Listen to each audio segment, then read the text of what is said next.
Hello guys. Hello everyone. So today's video guys, share na ko ang video nga akong gikuha last 3 days ago.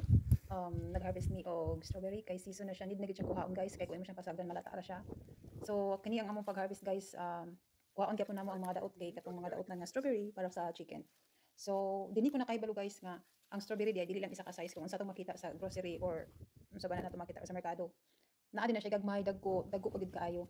So bisan pag gagmay na siya basta kay ni pula or hinog na ang strawberry kailangan gihapon siya harvest so kuhaon. Kay dili na siya mo dako guys.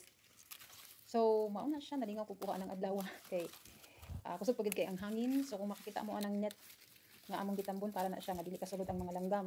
Labi na ang mga langgam na crow kay grabe kina sila mo kaon sa prutas. Dayon kani siya good for this year nga jam or pangsagol sa food.